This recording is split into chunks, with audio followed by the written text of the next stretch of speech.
Good morning, dear students.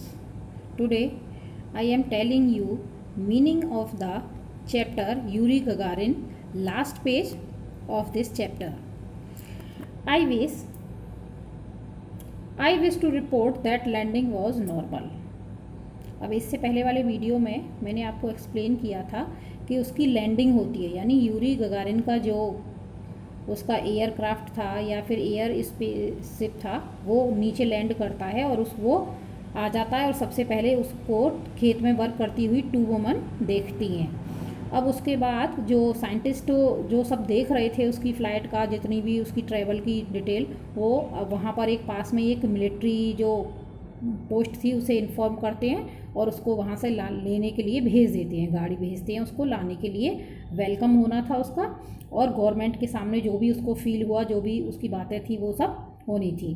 तो अब वो क्या करता है कि आई विश, यानी अब उसकी क्या इच्छा थी कि मैं जाऊं कि मैं ये रिपोर्ट करूं, साइंटिस्ट को बताऊं कि मेरी जो लैंडिंग है बिल्कुल नॉर्मल हुई है। आई फील वेल, यानी मुझे बिल्कुल ठीक फील हो रहा है, ऐसा नहीं है कि मेरी तबीयत ठीक ना हो वहाँ से आके स्पेस से, मैं बिल्कुल ठीक हूँ। आई हैव नो ब्रूसेस और इंजरी, यानी कोई मेरे ऊपर कोई खरोंच नहीं है, कोई मुझे चोट नहीं लगी है लैंडिंग होने में। क्यों ऐसा क्यों लग रहा था उसे? क्योंकि उसकी जहाँ पर लैंडिंग होनी थी वहाँ पर नहीं हुई थी और दूसरी जगह पर हुई थी और वो अपने उससे उसका जो पैरासूट था उससे आया था, इस वजह से उन साइंटिस्ट को लग रहा था कि कहीं इसको कोई प्रॉब्लम ना हुई हो। The completion of a flight of man into space opens magnificent prospects of mankind's conquest of space।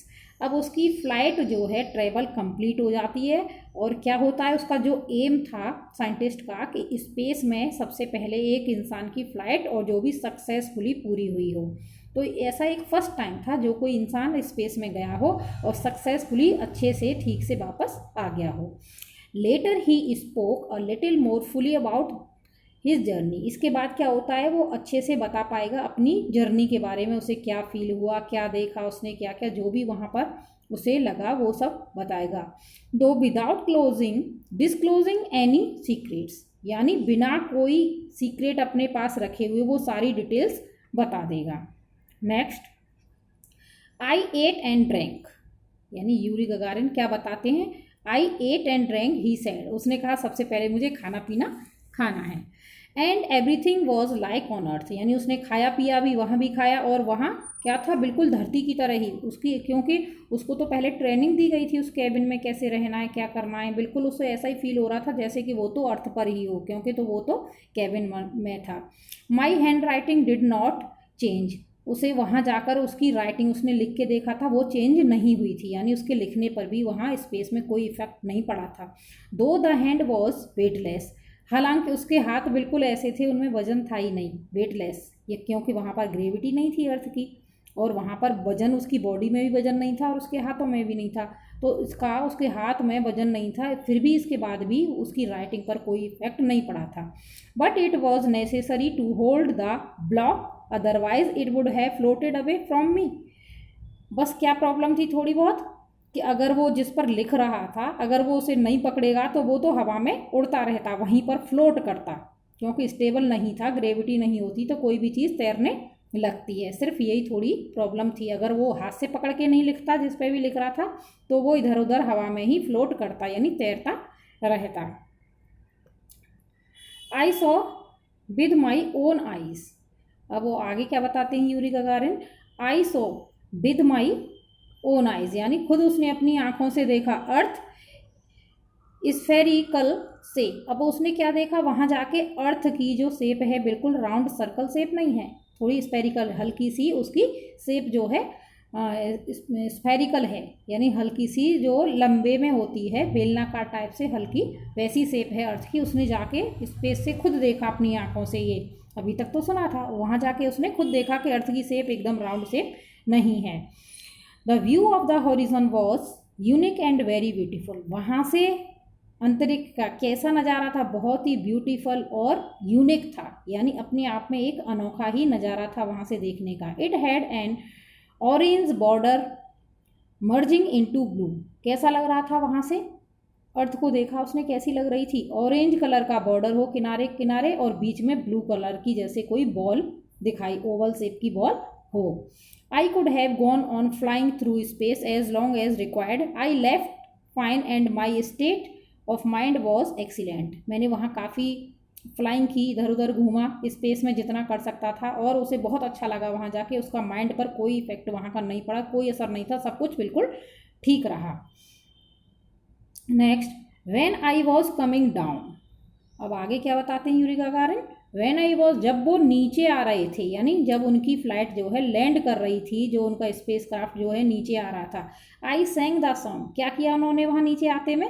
गाना गाया। आई सैंग द सॉन्ग, गाना गा रहे थे। अब करें क्या वहाँ केबिन में?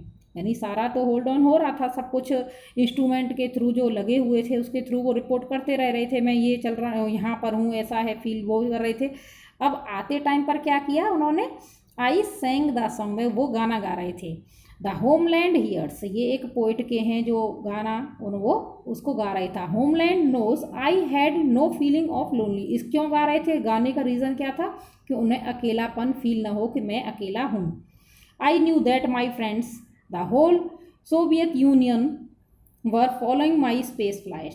हाँ, वो जानता था कि उसके सारे फ्रेंड उसका वेट कर रहे हैं और उसकी फ़्लाइट को नीचे आने के, सारे साइंटिस्ट, पूरा कंट्री और ऑल वर्ल्ड उसके नीचे फ्लाइट का वेट कर रहा है, लेकिन उसके बाद भी उसे अकेला फील ना हो, इसलिए वो गाना गाते हैं। I was sure that the party and the government were always ready to help me if I found myself in difficulties. उसे पता था कि अगर मुझे जाके कोई प्रॉब्लम होगी, यहाँ से कोई प्रॉब्लम होती है, तो गवर्नमेंट और मेरी जो भी पार्टीज़ हैं, जो भी मेरे सपोर्टर्स हैं, सब मुझे हेल्प करने के लिए रेडी मिलेंगे। Gagarin disclose that he was fond of reading. एक और उसने क्या अपनी सीक्रेट बताई गगारिन ने? कि उसने डिस्क्लोज किया, यानी अपने बारे में उसने बताया कि वो किसका शौकीन है? रीडिंग का, पढ़ने का। His favourite authors included the great Russian writers Tolstoy. उसका फेवरेट राइटर है जिसकी बुक्स वो पढ़ता है, रूस का राइटर टॉलस्टॉय है। चेकोव एंड पुस्किन, और भी राइटर हैं जिनकी बुक्स वो पढ़ने का शौकीन है, चेकोव और Pushkin. And the French author Jules Verne, और एक फ्रेंच का राइटर भी है जिसकी वो बुक्स पढ़ने का फॉन्ड ऑफ है, यानी शौकीन है। This famous 19th century writer of science fictions, यानी वो 19th सेंचुरी के ऐसे राइटर से जो साइंस के फिक्शन लिखते थे, यानी इमेजिनरी साइंस के बारे में बातें करते थे। Tales wrote among other exploits and journey into space. ऐसी बातें वो लिखते थे स्पेस के बारे में, यानी इमेजिनरी राइटिंग थी उनकी। लेकिन अब जब गगारिन वापस आ जाते हैं, तो आ रहे थे, तो उन्हें लग रहा था ये बिल्कुल उन्होंने जो इमेजिनेशन थी वो पूरी की थी, वो सच में ही स्पेस से नीचे आ रहे थे। और ये सब बातें कुछ राइटर्स ने अपनी बुक्स में लिख रखी थी। नियरली 100 ईयर्स, लगभग 100 साल, before Gagarin himself turn fiction into fact, यानी 100 साल के बाद लगभग जो इमेजिनरी थिंग थी, जो फिक्शंस थे, वो गगारिन ने सच में प्रूव कर दिए थे, यानी उन्हें हकीकत में बदल दिया था। वो सच में ही स्पेस में से होकर वापस आ रहे थे। The Russians were naturally elected eight there great achievement. अब रूस वालों को वाकई में एक बहुत बड़ी कामयाबी मिल गई थी। Gagarin received a great reception when he flew a Moscow airport to be received by the Soviet leader Mister Khrushchev. अब वहाँ पर जाने के बाद वो उसका वॉर वेलकम तो होना ही था, अच्छा वेलकम होना था। स्पेस में से आए थे, पूरी गवर्नमेंट, साइंटिस्ट और जो लीडर्स थे सब उसको वेलकम करने के लिए मॉस्को एयरपोर्ट पर चले जाते बाय द सोवियत लीडर, और उनके नाम दे रखे हैं। 80 yards of red carpet stretch from the plane to the meeting place, यानी लगभग 80 यार्ड की दूरी तक रेड कलर की कारपेट बिछाई गई थी वेलकम में उसके, यानी बहुत अच्छा अरेंजमेंट किया गया था इस अचीवमेंट पर। यानी ये बड़ी कामयाबी जो मिली थी वहाँ रूस के साइंटिस्ट को, इसके बाद उसका वेलकम तो होना ही था। Afterward came a triumphal driver through the city of Moscow. इसके बाद जो ड्राइवर उसे गाड़ी से लेके आया था गगारिन को, with thousands upon thousands of cheering Spectator, यानी हजारों लोग उसे देखने के लिए आए थे। यूरी गगारिन स्पेस से आए हैं, तो बहुत सारी भीड़ वहाँ पर इकट्ठा हुई थी। Next, I wish to I wish to dedicate my life, my work, my thoughts and feelings. I added to the new science which is dealing with the conquest of comic space. I should like to visit Venus. अब वो क्या बताते हैं Yuri Gagarin कि मैं अपनी ज़िंदगी के बारे में, अपने काम के बारे में, अपनी फीलिंग्स थॉट्स के बारे में सब कुछ एक बुक में लिखना चाहता हूँ। उन्हें वो लिखना चाहते हैं मुझे क्या फील हुआ, क्या क्या जो भी है। ही एडेड द न्यू, और वो उसके बाद और क्या बताते हैं कि वो अदर प्लैनेट्स पर भी जाना चाहते हैं, अदर प्लैनेट्स को भी कॉन्क्वेस्ट यानी जीतना चाहते हैं, comic space. Venus, visit Venus to see what there is beneath her cloud, to see Mars, to the ascertain whether there are canals. अब वो सब कुछ देखना चाहते थे, क्लाउड्स के नीचे क्या है, मार्स पर क्या है और वीनस पर, ये यानी दूसरे प्लैनेट्स पर क्या क्या हो रहा है वो सब देखना चाहते थे, वहाँ पर भी ट्रेवल करना चाहते थे Yuri Gagarin. The moon is not so remote a neighbour, यानी उन्हें क्या लग रहा था कि मून भी ज़्यादा दूर नहीं है, उसके बारे में भी सब कुछ नॉलेज होनी चाहिए। I think we shall not have to wait too long to fly to the moon, अब उन्हें इंतज़ार नहीं करना चाहिए था, हमें जल्दी से मून पर जाना चाहिए।